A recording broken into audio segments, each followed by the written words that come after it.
C'est la première fois depuis 77 ans que le Mexique ouvre son marché du pétrole aux investisseurs étrangers et privés. Ceux-ci doivent cependant se méfier des problèmes récurrents que sont l'extorsion et le vol de pétrole. Reportage. C'est l'un des endroits les plus prometteurs de la planète en matière de prospection pétrolière. Mais celle-ci peut se révéler des plus dangereuses et suscite donc des inquiétudes. Le Mexique ouvre pour la première fois depuis 77 ans son industrie pétrolière aux investissements étrangers et privés.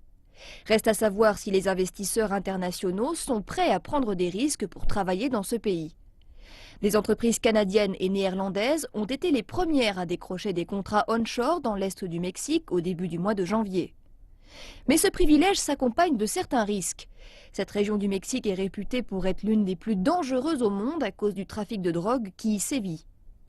Depuis quelques années, l'industrie pétrolière est régulièrement prise pour cible. Les extorsions et les enlèvements y sont monnaie courante et l'arrivée d'entreprises étrangères dans cette zone pourrait inciter les entreprises criminelles à s'intéresser de plus près aux gisements pétroliers. Il est extrêmement compliqué d'empêcher les trafiquants de drogue et autres criminels d'interagir avec ces compagnies.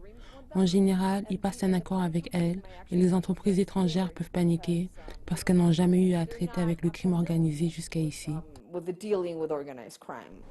En dépit d'une production pétrolière en déclin depuis une dizaine d'années, le Mexique est toujours le 10e plus grand producteur de pétrole au monde.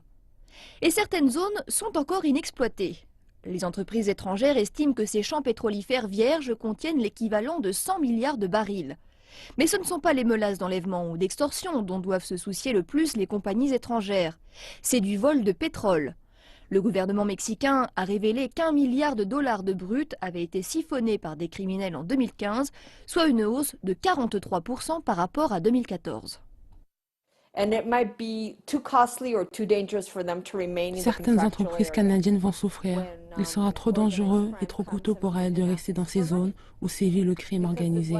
Les mafieux réclament de très fortes sommes et les entreprises vont ressentir une énorme pression. Elles savent qu'on va leur demander de plus en plus d'argent.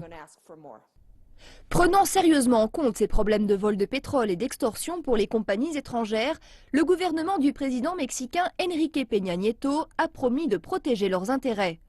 Il a lancé une force de sécurité fédérale qui a combattu efficacement les extorqueurs. Mais cela ne sera sans doute pas suffisant, les entreprises embauchant elles-mêmes leurs propres agents de sécurité.